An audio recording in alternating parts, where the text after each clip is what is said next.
Hello guys, welcome back to my YouTube channel. और यार बहुत अच्छा रिस्पांस रहा आप लोगों का लास्ट वीडियो पे। बहुत लोगों ने अप्रिशिएट किया, बहुत लोगों ने अच्छा लिखा मेरे बारे में, सराहा मेरे इस इनिशिएटिव को। तो यार बहुत अच्छा लगता है जब ऐसा रिस्पांस आता है वीडियो पे और सारे लोग आपको अप्रिशिएट करें आपके काम के लिए, तो बहुत अच्छा लगता है।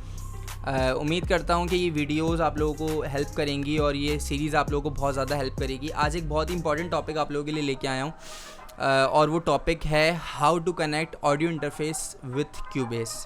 बहुत बेसिक सा टॉपिक है, बहुत ज़्यादा टेक्निकल टर्म्स में नहीं जाऊँगा।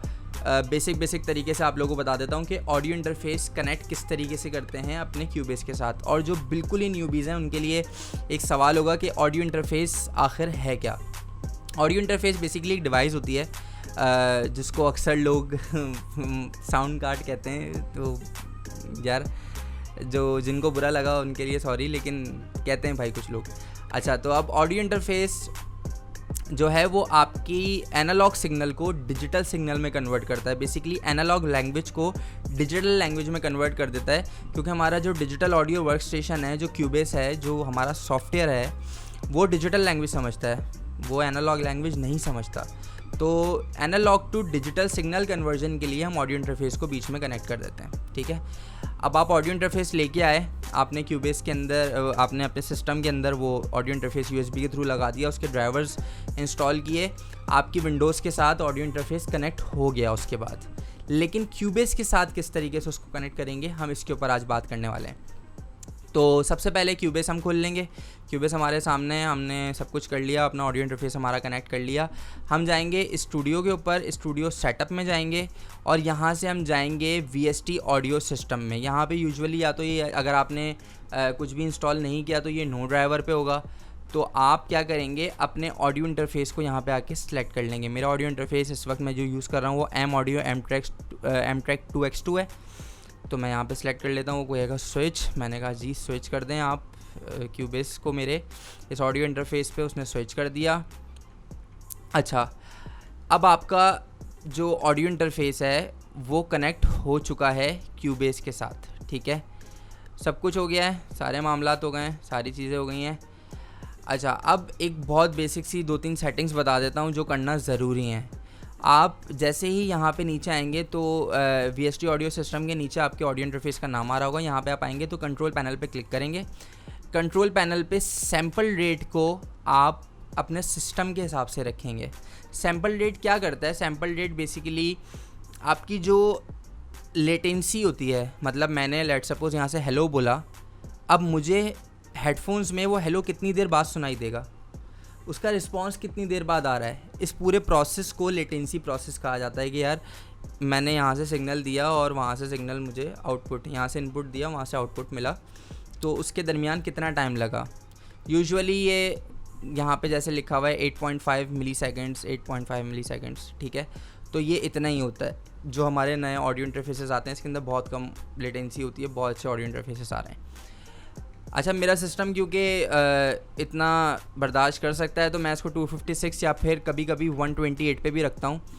इस बात को बहुत सिंपल तरीके से समझ लें कि जितना कम सैम्पल रेट उतनी कम लेटेंसी, लेकिन उतना ही ज़्यादा प्रेशर आपके CPU पे पड़ेगा। अगर आप एक नॉर्मल सा CPU यूज़ कर रहे हैं, लेट सपोज कोई क्वाड कोर यूज़ कर रहे हैं या कोई Xeon का पुराना सा सिस्टम यूज़ कर रहे हैं, तो आपको इसको 256 पे तो नहीं रखना चाहिए, 512 पे ही रखना चाहिए यूजुअली रिकॉर्डिंग के दौरान। ठीक है, हम इसके ऊपर एक डिटेल वीडियो बाद में बनाएंगे, लेकिन मैं एक बहुत बेसिक चीज़ आपको लोगों को बता रहा हूँ कि इस तरीके से आप, क्योंकि लेटेंसी के बहुत इश्यूज़ आ रहे होते हैं लोगों को, तो आप क्या करेंगे, इसको या तो 368 पे रख दें, वो 384 पे रख दें, या फिर 512 पे रख दें। ठीक है, अगर आपका सिस्टम नहीं कर सकता बर्दाश्त। मेरा सिस्टम क्योंकि थोड़ा सा बेहतर है, कुछ अच्छा है, तो मैं 256 पे रखता हूँ और 128 पे भी रखता हूँ अपनी यूजेज के हिसाब से।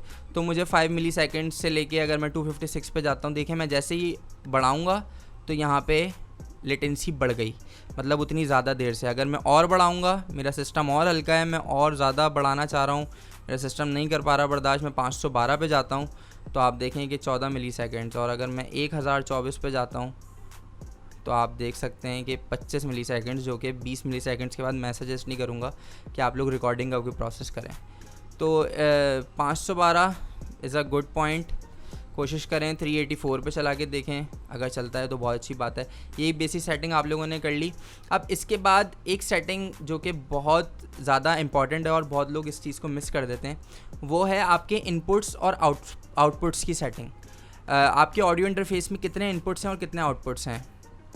आउटपुट हमारे पास ये दो बेसिकली यहाँ पे सॉरी ये जो दो आउटपुट्स हैं हमारे, ठीक है, और ये एक इनपुट, ये एक इनपुट, और आगे भी इसके अंदर दो इनपुट्स दिए हैं, ठीक है। तो 4 इनपुट्स हैं और 2 आउटपुट्स हैं। तो मैं सिंपल सी चीज़ करूँगा कि मैं स्टूडियो में जाऊँगा और ऑडियो कनेक्शंस में जाऊँगा। यहाँ पे इस तरीके से अगर कुछ आ रहा है तो आप उसको डिलीट कर दें। आउटपुट्स में आके आप ऐड बस करेंगे, स्टीरियो 1 ऐड बस, ओके डन। यहाँ से अगर आपका ऑडियो इंटरफेस कनेक्ट नहीं है तो आप ऑडियो इंटरफेस कनेक्ट कर लीजिए। इनपुट्स में मैं आऊँगा, ऐड बस, मोनो, ऑडियो अपने देखूंगा कि कनेक्शंस कितने हैं। अगर 2 हैं तो 2 रख दूंगा, 4 हैं तो 4 रख दूंगा। मैं 2 रख देता हूँ, मुझे कोई इशू नहीं है। नॉट कनेक्टेड है तो अपने ऑडियो इंटरफेस पे इसको कनेक्ट कर लीजिए। दैट्स इट, आपका प्रोसेस कंप्लीट हो चुका है। यहाँ पे आपको ऑडियो इंटरफेस के हवाले से आपको कोई इश्यूज़ नहीं आने वाले। 90% या 95% मैं श्योर हूँ कि कोई इश्यूज़ नहीं आने वाले। अगर फिर भी आपको कोई इशू आता है तो आप मुझसे इंस्टाग्राम पे मैसेज करके पूछ सकते हैं या फिर मुझे फेसबुक पे मैसेज करके पूछ सकते हैं। मैं यूजुअली फेसबुक पे और इंस्टाग्राम पे एक्टिव रहता हूँ, तो आप वहाँ पे मुझसे ज़रूर इस बारे में मालूम करें। अगर कोई इशू आता है तो वैसे कोई इशू आपको आने नहीं वाला है इसके बाद, इस वीडियो के बाद तो कोई इशू नहीं आने वाला। अच्छा, अब ये सब प्रोसेस मैंने कर लिया, ठीक है।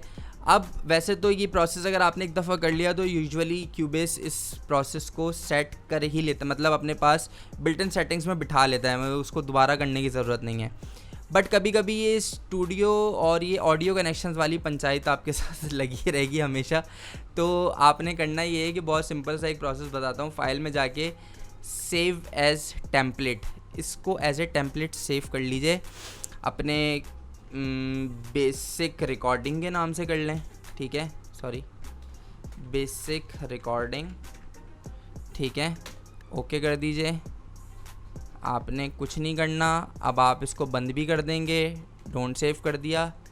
आप न्यू प्रोजेक्ट, जैसे ही मैंने आपको लास्ट वीडियो में बताया था, यहाँ से आप जाते थे एम्प्टी में। अब आप एम्प्टी में नहीं जाएंगे, यहाँ पे मैंने पहले से अपने कुछ प्रीसेट सेट किए हैं, लेकिन आप इसको छोड़ दें। एम्प्टी में आप नहीं जाएंगे, अब आप जाएंगे बेसिक रिकॉर्डिंग, जो आपने टेम्पलेट बनाया था। इस पर जाके जैसे ही क्रिएट करेंगे तो आपकी वही देख लें सब कुछ सेटिंग्स, और वैसे के वैसे ही सब कुछ यहाँ पर आ चुका है, ठीक है। वही मोनो कनेक्शंस इनपुट्स, वही स्टीरियो आउटपुट, वही आपका कंट्रोल पैनल, तो आपका खैर वो आपके ऊपर सेटिंग्स हैं, यहाँ से वही सब कुछ। तो यूजुअली वैसे क्यूबेस इसको सेव कर लेता है, लेकिन अगर नहीं भी करता तो आप अपना प्रीसेट बना, मैं कहता हूँ टेम्पलेट बना के ही रखें। हम टेम्पलेट्स के ऊपर भी बहुत डिटेल में बात करने वाले हैं कि आप कैसे अपने टेम्पलेट्स, अपने कस्टम टेम्पलेट्स बना सकते हैं, जिसके अंदर हिप हॉप के टेम्पलेट्स हो सकते हैं, जिसके अंदर मैं बेसिकली ग्रूव एजेंट के कुछ ड्रम्स वगैरह सीक्वेंस करके आप लोगों को दिखाऊंगा कि किस तरीके से आप साउंड सेलेक्ट करके उसका टेम्पलेट बना के रख दें। तो फिर आपको वो टेम्पलेट ही खोलें, कोई भी उस तरीके की प्रोडक्शन करनी है दोबारा वो टेम्पलेट खोलें। तो इस तरीके की बहुत सारी वीडियोस आगे आने वाली हैं। अगर मेरे इंस्टाग्राम को फॉलो नहीं किया तो इंस्टाग्राम को ज़रूर फॉलो करें। फेसबुक पे मुझे मेरे पेज को लाइक करें, मुझे ऐड कर सकते हैं आप प्रोफाइल पे, तो वहाँ पे मुझे आप ऐड कर लें। और कोई भी क्यूरी है, कोई भी बात है, तो आप मुझे इंस्टाग्राम पे ज़रूर पूछें, मैं वहाँ पे ज़रूर आपको कोशिश करूँगा कि मैं रिप्लाई करूँ।